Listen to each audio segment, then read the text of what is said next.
Bien. Bueno, muchas gracias por vuestra presencia. Gracias a la familia Sar. Para mí siempre es grato venir a hablar de vacas. Sabemos que se trata de un tema controversial y en todos estos temas, cuando hay distintas opiniones, a mí me gusta seguir la propuesta de Bertrand Russell, que decía, frente a estas circunstancias hay que básicamente hacerse dos preguntas. La primera es ¿cuáles son los hechos? Y la segunda, ¿qué verdades esos hechos confirman? Y es un poco, digamos, en ese sentido que va mi presentación hoy. Quería mostrarles a modo de introducción las tasas de preñez reportadas por colegas. En Uruguay hay un taller de preñez que los veterinarios presentan datos de 400 vacas y quiero que ustedes concentren su atención en este último porcentaje, 84% en el último entore 2023-2024, que fue un entore muy particular para nosotros, porque el invierno 2023 fue realmente muy benévolo y la primavera y verano 2023-2024 fue extraordinario, el mejor que a mí en 30 años me ha tocado trabajar. Y lo que muestra ese 84%, y podemos hacer la lectura que yo hago, es que es una especie de techo en el que alcanzamos, en donde prácticamente no hubo restricciones nutricionales para alcanzar porcentajes de preñez altos. Así que mi lectura es que para mejorar ese porcentaje de preñez entonces tenemos que recurrir a los factores no nutricionales que pasan por el manejo reproductivo, por la sanidad y por la genética. Pero estos son porcentajes de preñez y nosotros como productores no vendemos porcentajes. Vendemos kilos, en este caso sistema criador, kilos destetados por unidad de superficie. Así que yo les voy a contar un esquema, una visión que a mí me ayuda mucho en los predios cuando entro a trabajar, porque de alguna manera muestran las perillas que yo puedo ir moviendo para mejorar este indicador productivo tan relevante. Yo tiendo a ver los terneros que se producen por unidad de superficie como una función de la pastura que comen las vacas y la eficiencia de transformación de esa pastura en terneros. Básicamente es así. Así que si nosotros tenemos en claro cuáles son los factores que influyen en cada uno de los componentes de esa ecuación, podemos entonces hacer modificaciones. Por un lado tenemos aspectos que no podemos modificar, el suelo en un establecimiento o las condiciones climáticas que se presentan, eso condiciona la pastura que se produce por hectárea, pero después tenemos especies botánicas que podemos promocionar, el manejo del pastoreo, sea selectivo o no selectivo, todo eso puede influir en la pastura que crece por hectárea, pero el destino natural de la pastura es o lo comen los animales o se muere, así que, y algo mencionaba Santiago al respecto, la carga animal ejerce un efecto realmente muy importante en el desperdicio, en el destino de esa pastura. Cuanto más carga animal, más chance es que haya una buena cosecha de pasto, un buen aprovechamiento de forraje. La carga animal, ustedes lo saben mejor de lo que yo lo puedo explicar, también influye en el nivel nutricional del rodeo. Si no queda mucha energía por encima de los niveles de mantenimiento, entonces no podemos lograr conversión de pasto en terneros y ahí se complica. Así que hay un equilibrio, hay un balance que tenemos que alcanzar entre una carga animal que nos permita un buen aprovechamiento de pastura y una que no nos afecte tanto en el nivel nutricional del rodeo. Pero una vez definido ese equilibrio, ese balance, tenemos otros aspectos que influyen en la eficiencia de conversión del pasto en terneros, que son el manejo reproductivo, la sanidad y lo que nos convoca hoy, la genética. La genética que a mi juicio es el tópico quizás, al menos en Uruguay, menos discutido, más ignorado, y por eso el título. La herramienta más ignorada afectando la productividad de un sistema criador. De eso se trata mi presentación. Y como para ordenarme en la presentación, yo voy a hablar de lo que llamo los 5 conceptos básicos. Los 5 conceptos, 5 principios, 5 conceptos que me parece que como criadores tenemos que ser conscientes de ellos para después tomar decisiones en cada uno de nuestros predios. El primero de ellos es tener en claro cuál es la función de la vaca, qué le pedimos a una vaca. El segundo es el concepto del cambio genético. El tercero es las respuestas indirectas a la selección, los antagonismos. El cuarto es el manejo del riesgo genético y finalmente la selección por función. O sea que nosotros en esta presentación vamos a sobrevolar rápidamente todos estos puntos. Con respecto a la función de la vaca es realmente muy sencillo. Esta es una foto que sacamos el año pasado aquí en San Román, vacas de San Román. Esto es un poco más lo que uno está acostumbrado allá en Uruguay, el biotipo de vaca. Pero en realidad, en cualquier parte del mundo, si nos ponemos a pensar, lo que le pedimos a una vaca, básicamente, es que transforme el pasto de menor calidad en terneros. Tan básico como eso. Que transforme el pasto de menor calidad en terneros. Y siendo esto así, estamos frente a una situación donde los ganados están en un permanente cambio. Ustedes habrán visto esta secuencia de fotos una enormidad de veces. Son biotipos que se fueron premiando a través del tiempo en las exposiciones. A mí esta secuencia de fotos me hace pensar muchísimo. Primero porque si nos ponemos a pensar, el biotipo desde hace 100 años, lo que se premiaba hace 100 años, es un biotipo que yo hoy diría, che, qué bueno tener esta genética, yo capaz que la uso. Eso es lo primero.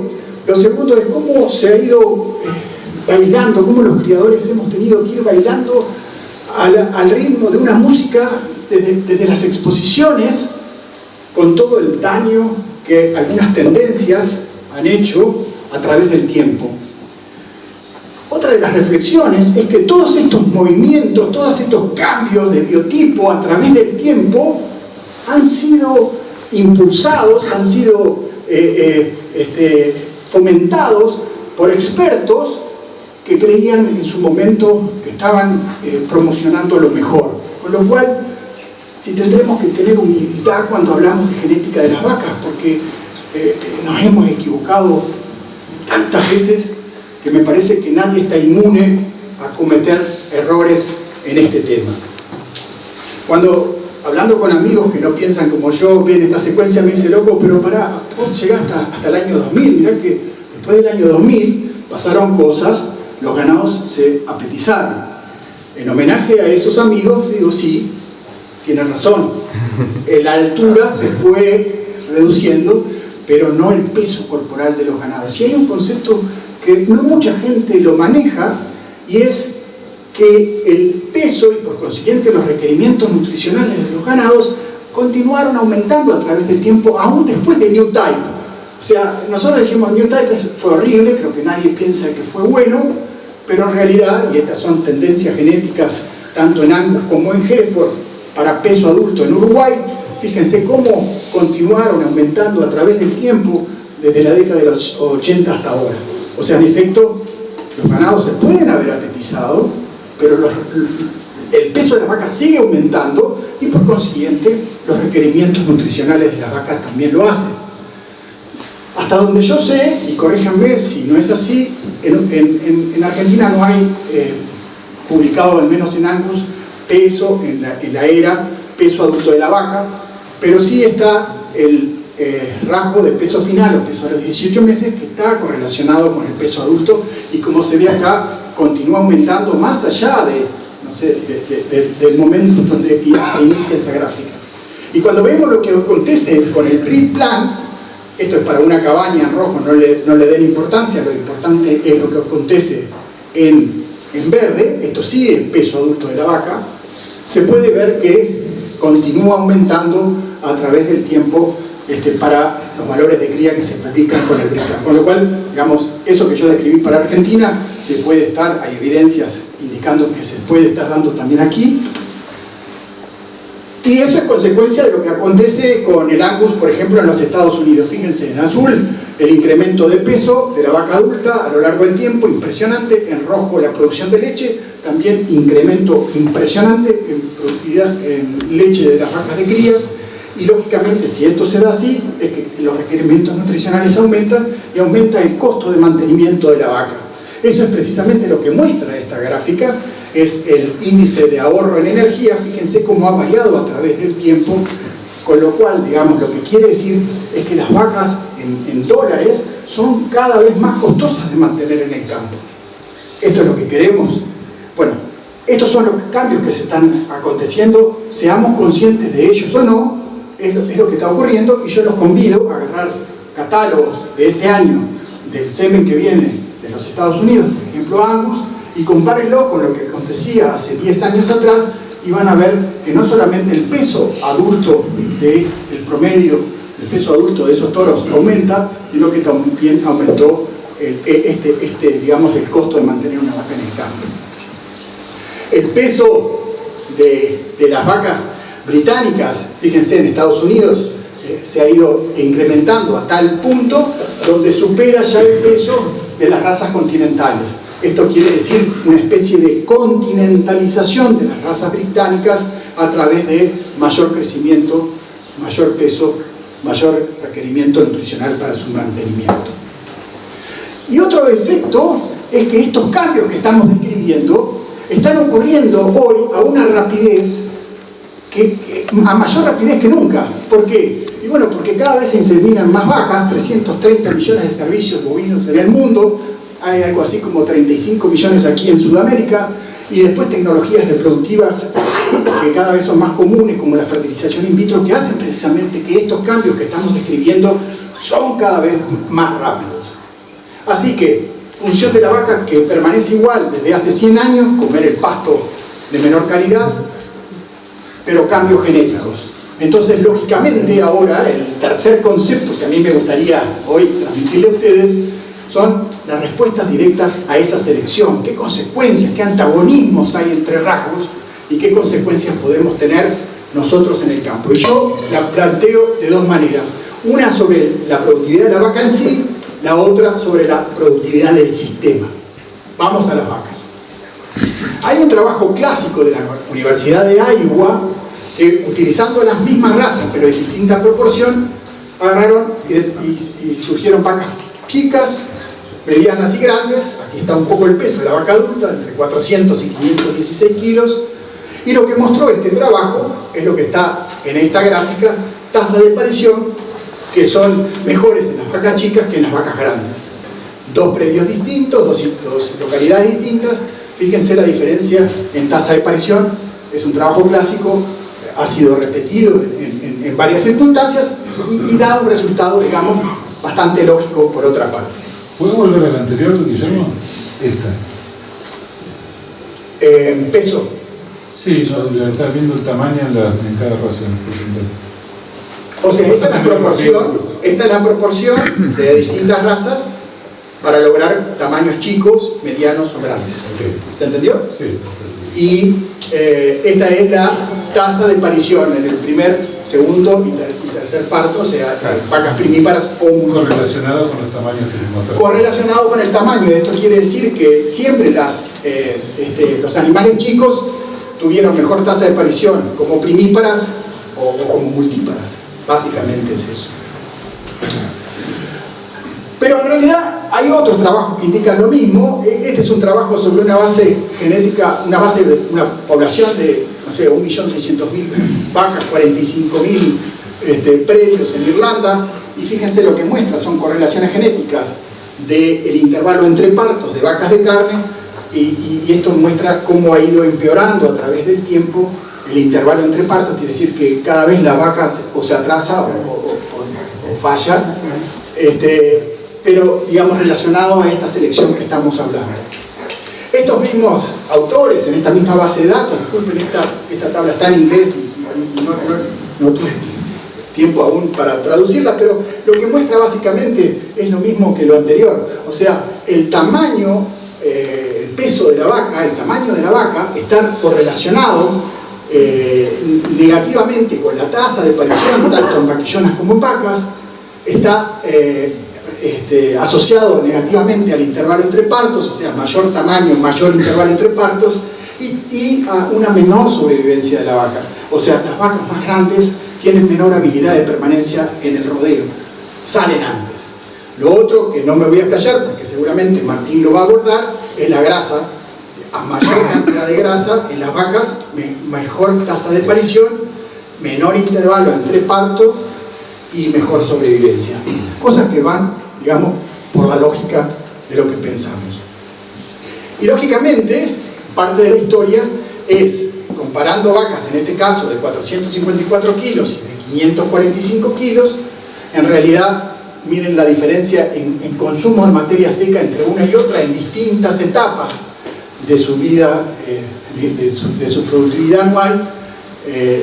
La vaca más grande necesita prácticamente 1,5 kilos más de materia seca por día que la vaca más chica. Esto también se puede medir en nutrientes digestibles totales, o sea, una manera del contenido energético y de otros nutrientes que puede tener como requerimiento la vaca. Fíjense la diferencia entre la vaca de 400 kilos y una vaca más pesada de 636 kilos a lo largo del tiempo. Es mucho más difícil, digamos, de alimentar en condiciones pastoriles.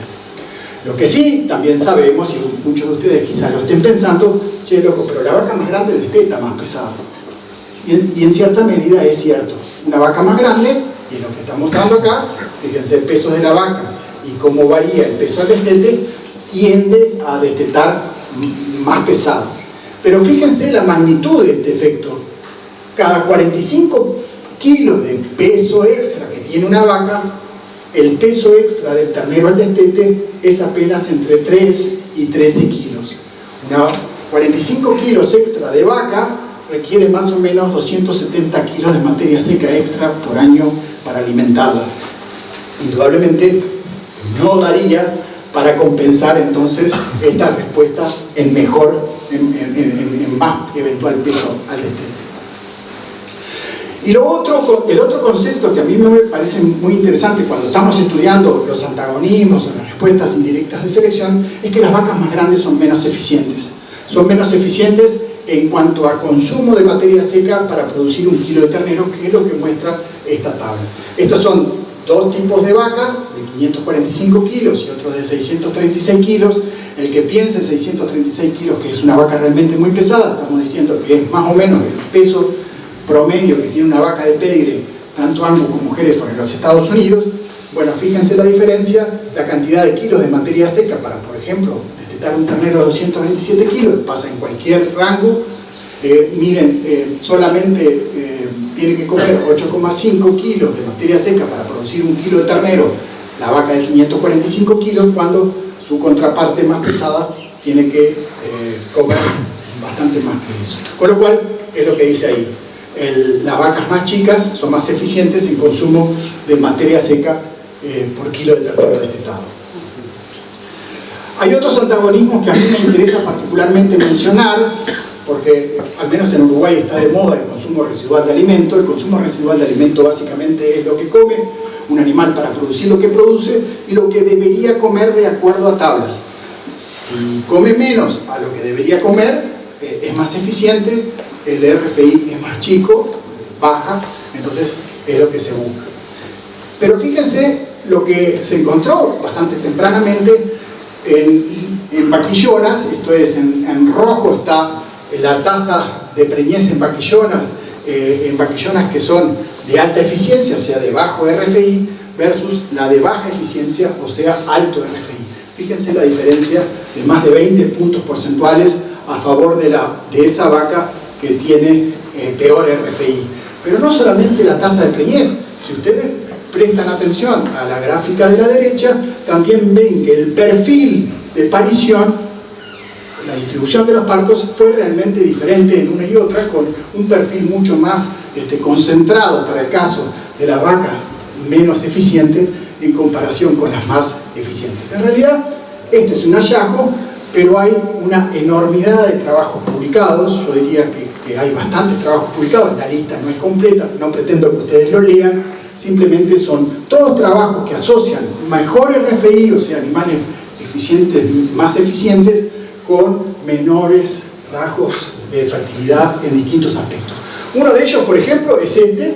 Miren, 500 vacas Angus, es un trabajo australiano.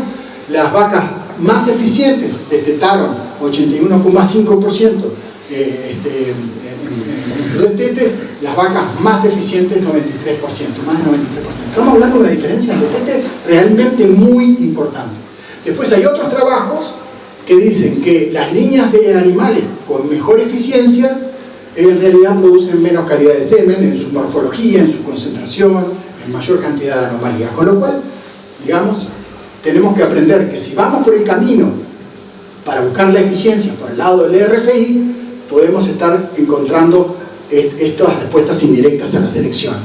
Por eso vuelvo a traer un punto que me parece importante. Si el tema es un tema de eficiencia, de buscar la eficiencia para la vaca de cría, bajemos el tamaño de las vacas, porque como lo muestra la gráfica, los kilos de materia seca que la vaca más chica tiene que comer para producir 1 kilo de ternero al destete es menor para el caso que sus contrapartes más grandes. Así que hablamos de la productividad en sí de la vaca de cría. Déjenme mencionar al galopecito la productividad del sistema criador.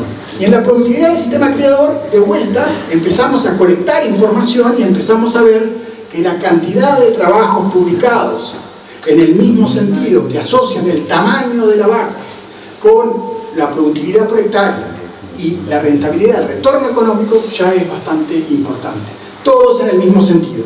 Las vacas más chicas tienen mejor productividad por unidad de superficie en los sistemas criadores y tienden a tener también, por ello, mejor retorno económico.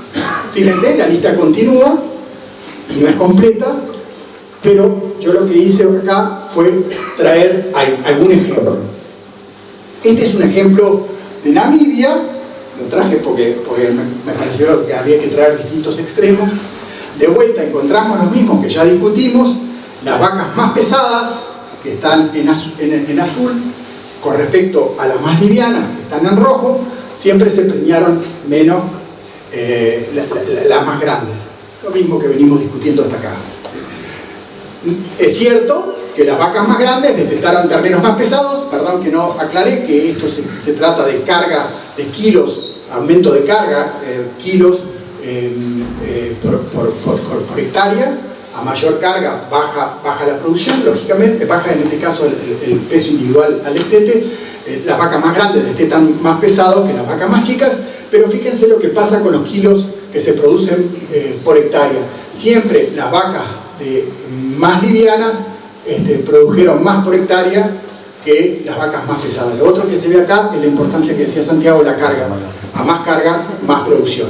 Y también el ingreso, fíjense cómo varía, salvo en muy bajas cargas, en cargas más altas, el ingreso fue mayor para las vacas más chicas. Ahora, ustedes me dirán, che, loco, está bien, está todo bien, pero me estás pidiendo una condición semidesierta en Namibia.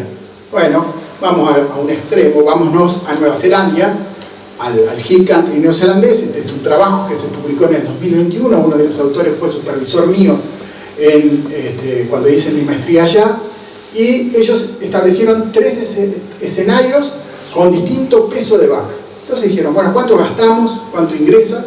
¿Y cuánto es el retorno económico? Ellos dijeron, en el escenario A, decimos, bueno, este escenario es la circunstancia en que la vaca grande y la vaca chica destetan la misma proporción de su peso, pero ellos mismos dicen, che, pero esto no puede ser así porque los datos que tenemos es que el porcentaje que desteta una vaca tiende a reducirse a medida que aumenta el peso de esa vaca. Y es cierto, una vaca entre 400 y 450 kilos desteta alrededor de un 50% de su peso, cuando una vaca más pesada está más cerca del 35% de su peso. Razón por la cual ellos dijeron, bueno, entonces el escenario A vamos a eliminarlo, vamos a quedar con 2 escenarios, un escenario con datos reales de peso al destete, de ganancia diaria del ternero, y un escenario C, en donde hay algunos productores que logran ganancias, el objetivo de 1 kilo por día en esos establecimientos. Y en esos 2 escenarios, lo que se ve acá es que el ingreso, ellos dicen el excedente operativo anual de efectivo de la empresa, el ingreso, el retorno económico de la empresa fue siempre mayor en la vaca más liviana que en la vaca más grande, y advierten, ojo, que nos estamos aumentando el tamaño, miren que puede estar pasando esto. Pero no nos vayamos tan lejos También Santiago mencionó a Molinuevo. Este es un trabajo que me lo facilitó Martín, recuerdo, en donde lo que hizo Molinuevo es un trabajo de su equipo del año 96, publicado en el año 96, distintos tipos, digamos, de vacas con distintos pesos, desde 400 a 592 kilos. Él dice, miren la eficiencia en peso del ternero por el peso metabólico de la vaca, miren la producción de carne entre las vacas chicas y las vacas grandes, y la conclusión del doctor Molinuevo es esta. Se observan diferencias significativas de eficiencia y producción de carne entre los extremos, tendiendo a ser más eficientes y productivas las categorías más livianas.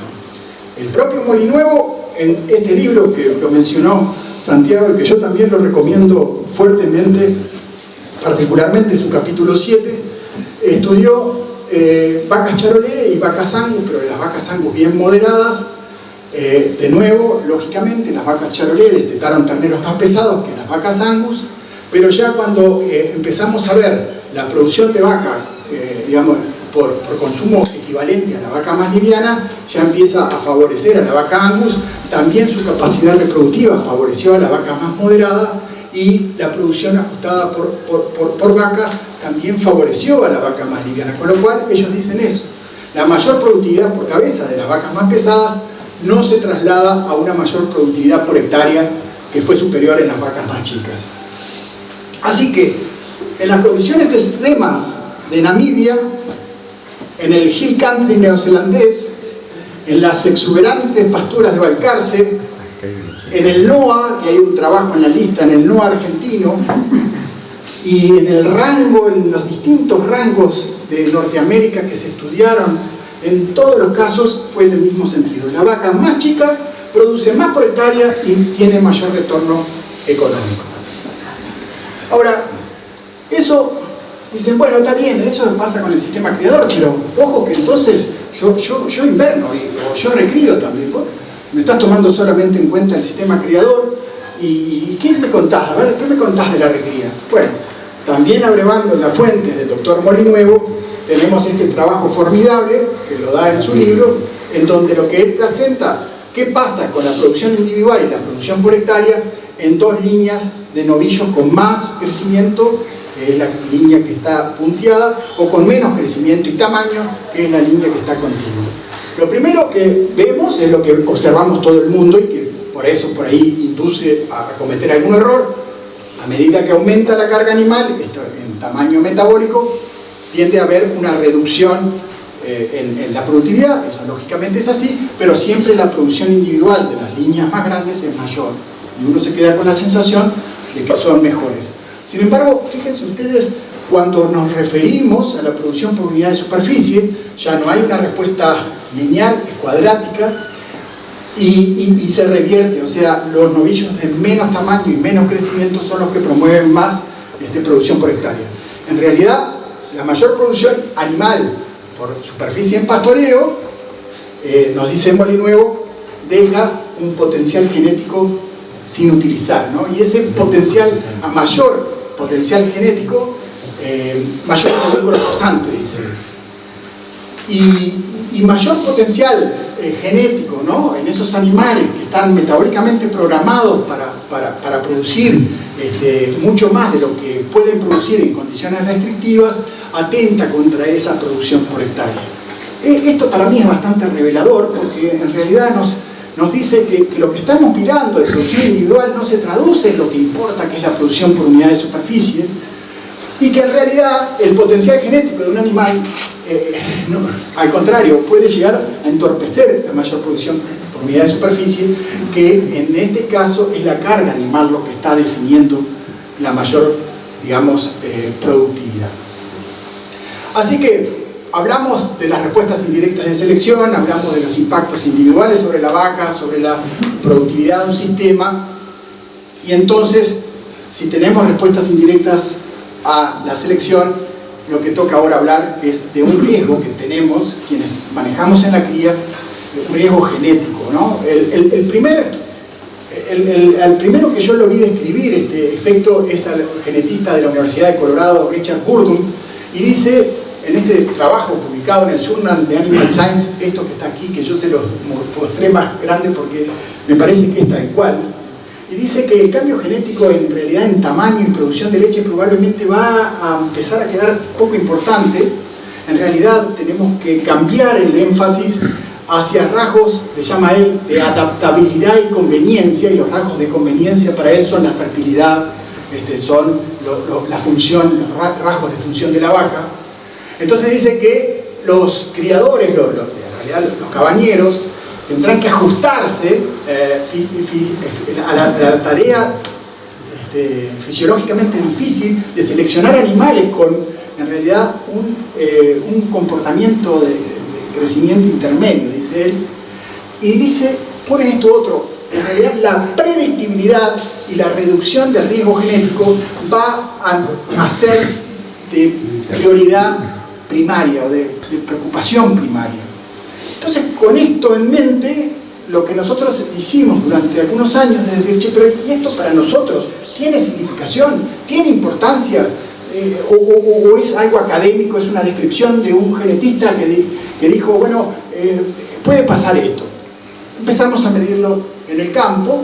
Este es un trabajo que simplemente hicimos con un colega en Uruguay, ahora este último invierno, 377 vaquillonas, hijas de 17 padres, vaquillonas de 18 meses, criadas, digamos, tuvieron que comer en el monte, tuvieron que estar manejadas en un ambiente por momentos bastante hostil para ellas, y lo primero que surge acá, en estos hijas de estos 17 padres, es la disparidad del comportamiento en ciclicidad de esas vaquillonas. Había padres, por ejemplo que tenían hijas, 39 hijas que estaban todas ciclando, pero había padres que apenas una de cada 4 estaba ciclando. O sea, fíjense la disparidad, vaquillonas manejadas todas igual, o sea, en el mismo ambiente, en la misma sanidad, las mismas condiciones, y llegan al primer servicio en condiciones totalmente distintas.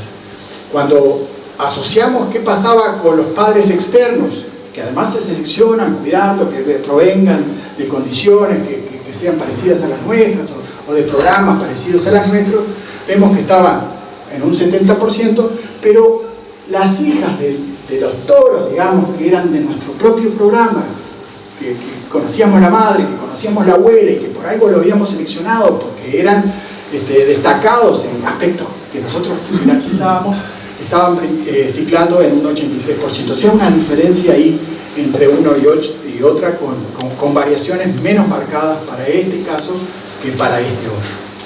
En realidad, esto ya lo veníamos estudiando y viendo en distintas condiciones. Nosotros teníamos para el Entore 2018-2019 hijas de estos 2 toros. Este toro, viene un amigo mío y me dice, no sabés los hijos que vi de este toro, es impresionante, hay que usarlo. Entonces, bueno, lo comparamos con este otro toro, fíjense, 10% mejor en su momento en preñez de vaquillonas, estaba en el 5% peor, ya algo nos estaba diciendo que no estaba bien, y el índice de ahorro de energía nos estaba indicando también que las hijas de este toro iban a ser mucho más bravas de mantener en el campo. Y fíjense las tasas de preñez. En ese predio la tasa de preñez fue de 96%, pero fíjense que en las 30 hijas del primer toro apenas si preñamos 80, cuando todas las 12 hijas del toro anterior también que habían quedado preñadas. O sea, una diferencia importante. Así que con esto que fue en el Entore 2018-2019, en el siguiente Entore hicimos lo mismo, y aquí teníamos 39 hijas de un toro, que para caracterizarlo nomás decimos, es un toro argentino, que nos gustaba usarlo porque preñaba muchísimo en el IATF, o sea, nos dejaba siempre bien parado, pero cuando analizábamos qué pasaba con ese toro, en el dato uruguayo estaba en el 5% superior en peso adulto, ya algo nos tenía que estar diciendo a nosotros que no iba muy bien, el 20% inferior en grasa. Acá se promocionaba como un toro que tenía grasa positiva, pero en realidad los datos de Uruguay era totalmente distinto, decían que estaba allá abajo. Había 29 hijas de un toro procedente de Nueva Zelanda, también con mucho crecimiento. Estos son valores de cría y son distintas poblaciones, o sea, esto es para caracterizarlo nomás. Pero tenía 2 rasgos que lo hacían atractivo al toro, que era 1% superior en días al parto, es una medida de fertilidad, los días que van desde que el productor echa el toro hasta que pare, entonces si concibe rápidamente eso es bueno, y era muy bueno en grasa. Y finalmente teníamos 12 hijas de 4 toros distintos, pero los 4 toros tenían una particularidad. Y esos que tenían pruebas americanas, esos toros, que decían que eran de tamaño adulto más chicas, bastante más chicas que el promedio, también el ahorro de energía, eran positivas en preñez de vaquillonas y eran positivas en grasa. Y fíjense lo que aconteció, si ustedes prestan atención en la barra blanca, es la ciclicidad. De nuevo, una gran diferencia de ciclicidad al inicio de la estación reproductiva a favor de tipos que toros Fertility Plus le pusimos porque tenían esas características. A los 60 días también diferencias importantes en preñez a los 60 días y diferencias en preñez a los 90 días de toro, las hijas de los toros Fertility Plus en comparación con el primer toro. Recuerdo nuevamente, eran toros positivos en preñez de vaquillona, positivos en grasa, con tamaño de la vaca menor y con un índice de ahorro de energía mejor. En realidad todo esto no es nuevo. Esto es un trabajo de Bosma en el libro Man Must Measure, el hombre debe medir. Y Bosma lo que nos presentó es datos de distintas hijas de distintos toros. Fíjense, la tasa de preñez a la inseminación fue muy variable y también fue muy variable la tasa de preñez final. Con lo cual Bosma nos decía, hay toros que mejoran la fertilidad de la raza y hay otros que la empeoran. O sea, mismos conceptos dichos en diferentes momentos por diferentes autores, pero que van todos en el mismo sentido. El otro información que yo quiero presentarles es esta, que es la tasa de preñez a la IATF el primer día de la estación reproductiva en un mismo rodeo, pero el acceso a ese rodeo es bien diferente de acuerdo a las vacas que están representadas en verde y las que están representadas en rojo. Las vacas que están representadas en verde, para entrar a ese núcleo de vacas superiores, tienen que cumplir con determinados requisitos reproductivos. Tienen que haber quedado preñados el primer día de la estación reproductiva como vaquillona, estar ciclando a los 18 meses, quedar preñadas el primer día preñada la IATF y como vaca primípara de nuevo el primer día de la estación reproductiva, y solamente esas vacas son o pueden ser elegibles para entrar al rodeo. Y las otras son las vacas de pedigrí, Angus y Hereford, también aquí hay Angus y Hereford, vacas de pedigrí que entran al núcleo simplemente porque son de pedigrí. Fueron compradas como en su momento el origen de ellas, o como vaquillonas o como embriones, y entran al núcleo superior porque son de pedigrí. Lo que está mostrando básicamente son 17 puntos porcentuales promedio en el tiempo preñadas el primer día de la estación reproductiva a favor de esas vacas a las que le pedimos algo para entrar a ese rodeo. Si eso pasa el primer día de la estación reproductiva, miren lo que pasa en la tasa de preñez final. Hay un 8% de diferencia a favor también de nuevo de esas vacas a las que le pedimos cosas para entrar y no entran solamente con su cédula de identidad. O sea, pregunta, señor, el último, de gana pedigrí al verde, ¿fue el año bueno de lluvias? No. Este es un año muy pobre de seca, fue la seca muy grande. Nosotros teníamos acá vacas viejísimas y probablemente esas fueron las que nos pasaron la factura. Perfecto. Finalmente entramos al último punto de mi presentación hoy, que es la selección por función.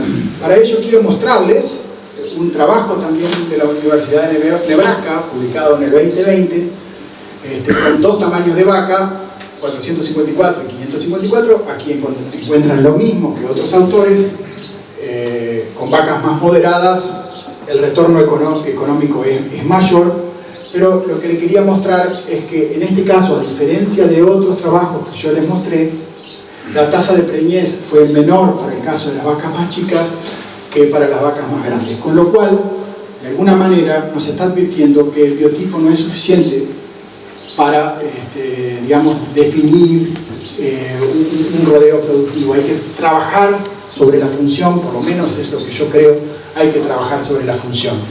Simplemente hay que preguntarnos qué características tienen los vientres funcionales y eficientes, y esta lista probablemente cualquiera de nosotros la puede homologar: precocidad sexual, alta fertilidad, ausencia de problemas, sea por enfermedades o por partos distóxicos, requerimientos nutricionales que deberían ser bajos, longevidad, la habilidad de convertir el pasto en una gran producción acumulada de terneros en su vida vitalicia, en su vida productiva, y finalmente terneros que todavía sean lo suficientemente atractivos como para en una siguiente fase poder engordarlos y poder tener una buena calidad en el gancho.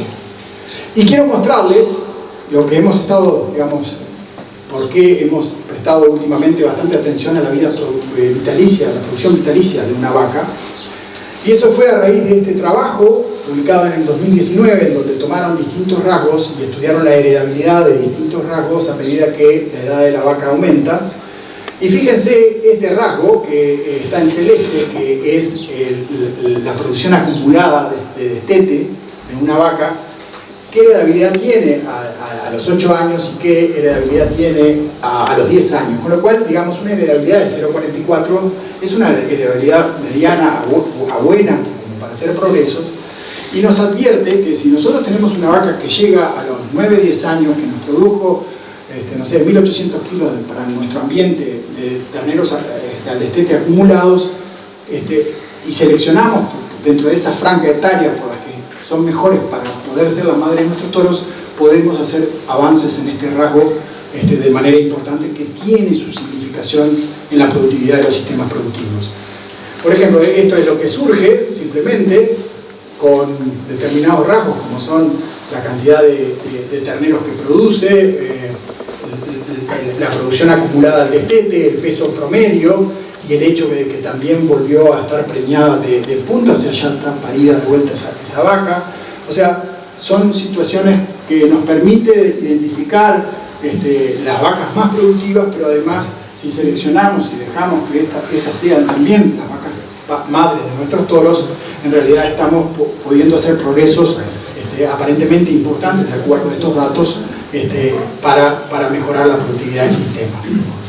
Lo otro es que trabajando ya casi 3 décadas en muchos lugares en selección por fertilidad, vemos que ocurre esto con los datos genómicos, por ejemplo, en la habilidad de permanencia. La habilidad de permanencia se define como el porcentaje de vacas que permanecen en el rodeo a los 6 años. Entonces, cuanto mayor sea la habilidad de permanencia, lógicamente, mayor longevidad, mayor productividad. Estos son scores de Ingenuity, de la empresa Neogen. Cuanto más altos, del 1 al 10, sea el score de habilidad de permanencia, más longeva y productiva va a ser la vaca. Y fíjense en 2 escenarios distintos, uno con más de 600 toros, otro con 190 toros, no sé.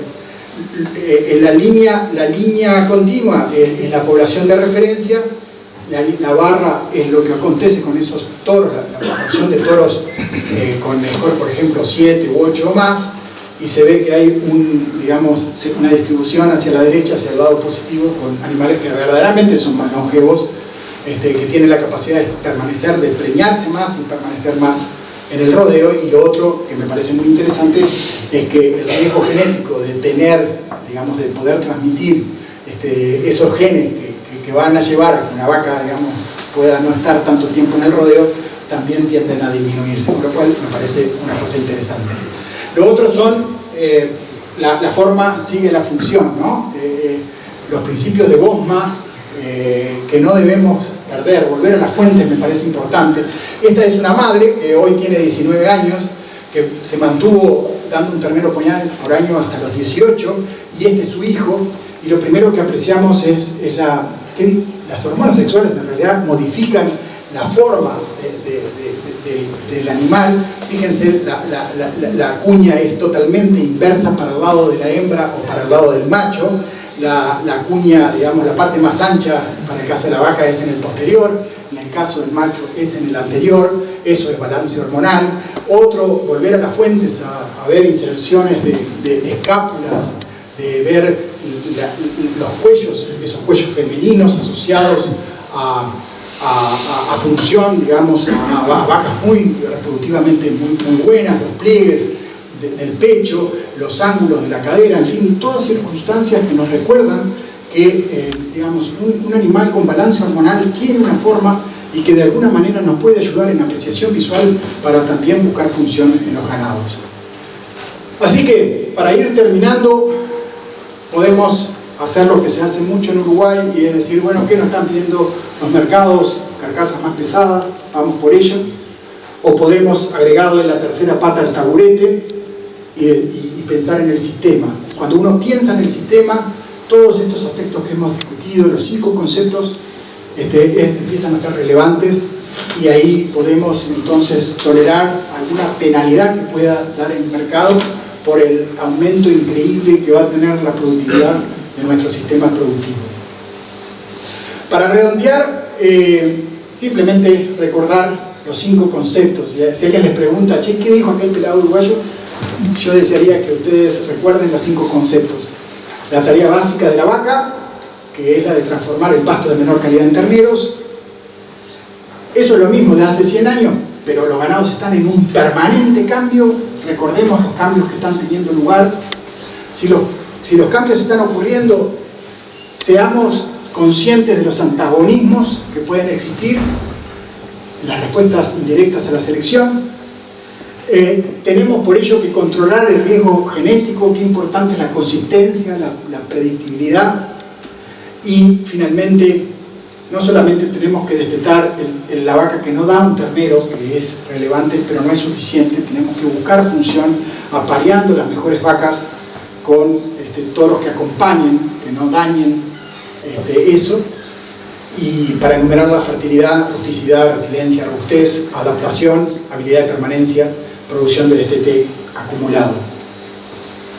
Tom Lassater decía: la verdad es bella y rentable.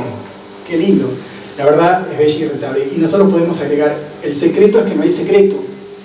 El sistema sobre el individuo, la consistencia sobre el cambio, los fundamentos sobre modas, una y otra vez. Una y otra vez. Han sido ustedes una audiencia estupenda. Muchas gracias por responder.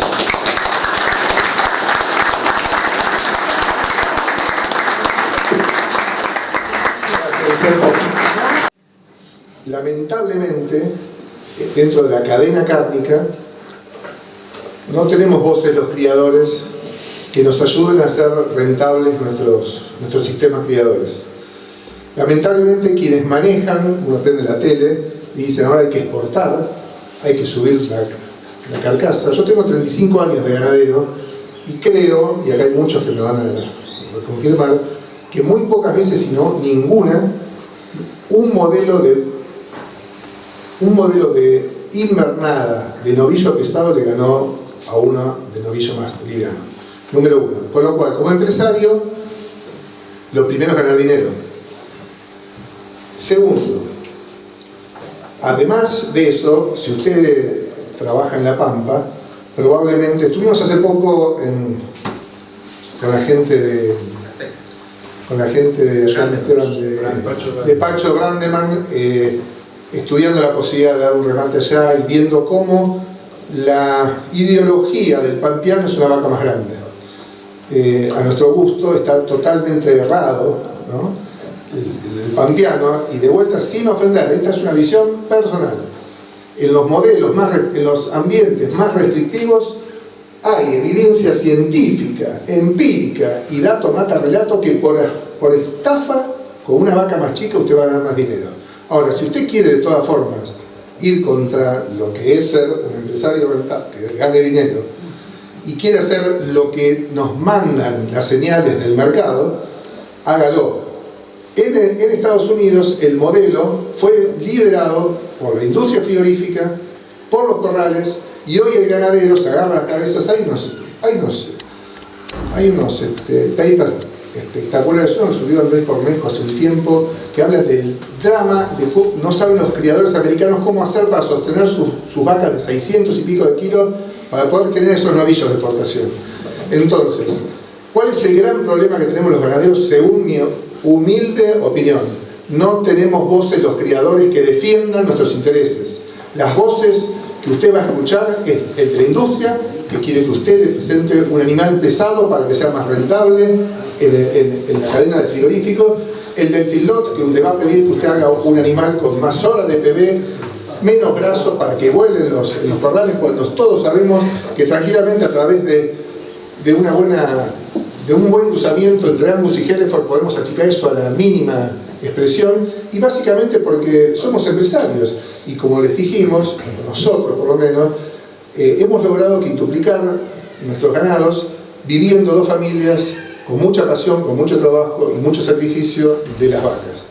Con lo cual, entiendo la pregunta, es una pregunta clave, y que gracias que la ha hecho. No quiero ser contundente de que no lo haga. Digo que seguramente no le va a ser tan económico como lo que estoy diciendo. De hecho, hace poquito estuve hablando con Pablito Echeverri, ¿lo conoce alguno? Pablo Echeverri, Pensagro, bueno, está en las redes en todos lados.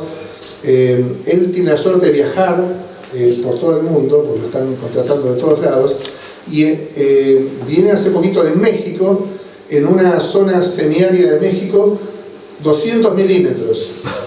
Me decía, Santiago, estoy maravillado con la productividad de los campos que en México están logrando con ganados que son originarios, algunas con razas que han traído de África, promocionadas por Johann Siesmann, pero básicamente biotipos chicos, y están ganando mucho dinero y están duplicando y hasta triplicando las cargas de los campos vecinos.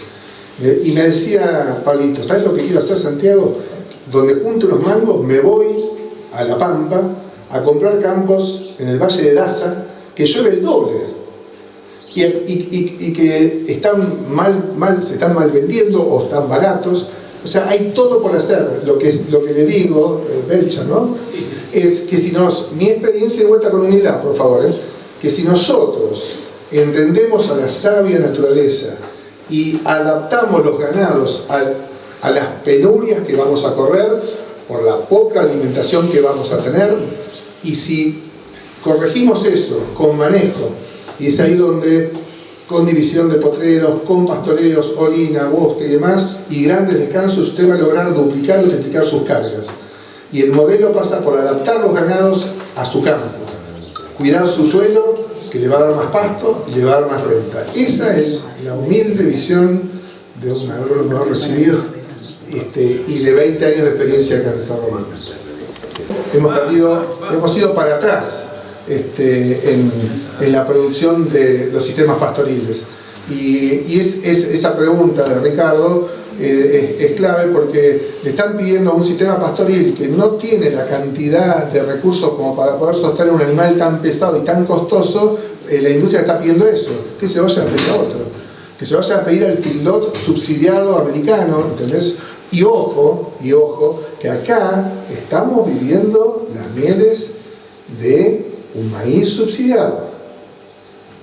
El día que se saque el subsidio a la ganadería o las producciones cárnicas, porque se le saque las retenciones a los granos, haga la cuentita de los feedlot, cómo le va a ir, seguramente subirán las carnes, ¿no? Que es seguro que va a pasar eso, pero cómo le va a ir a ese gran traslado de renta que le están dando los agricultores a todos los sistemas de gorda corral. Y es lo que va a ocurrir, probablemente. Es como lo veo yo. ¿Alguna pregunta? Presentate. Alberto Areco. En realidad, sí, es cierto. Ustedes son conscientes que dicen que hay toros que tienen la correlación rota. Son los toros que de repente tienen muy buen crecimiento y tienen, seguro, tienen bajo peso adulto final. Yo supongo que debe haber esos toros que existen, están descritos. Lo que a mí me parece que con el tiempo, me parece que uno va arrastrando paulatinamente el tamaño adulto. Así que yo sería cauteloso al usarlos, porque me parece que contra la naturaleza no sé si podemos ir.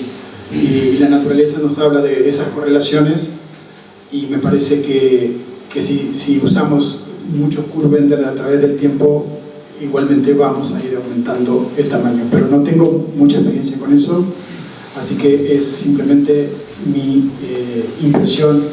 No te lo puedo dar con datos porque no los tengo. Gracias. A nosotros inconscientemente vamos por ahí y nos gusta ver las vacas musculadas, con mucha musculatura, que son las que tienen área de ojo bife grande, pero también está descrito ese trabajo irlandés que yo les mostré, asocian musculatura, más muscularidad en la vaca con menor fertilidad. Con lo cual, de vuelta, me parece que tenemos que ser cautelosos y en vez de promover esa vaca con más músculo, que por ahí nosotros hemos aprendido lo mismo que el hueso, ¿no? El hueso también, más hueso que huesudo, es una expresión muy uruguaya para ponderar un toro, pero más hueso también está correlacionado negativamente con la fertilidad según algunos trabajos.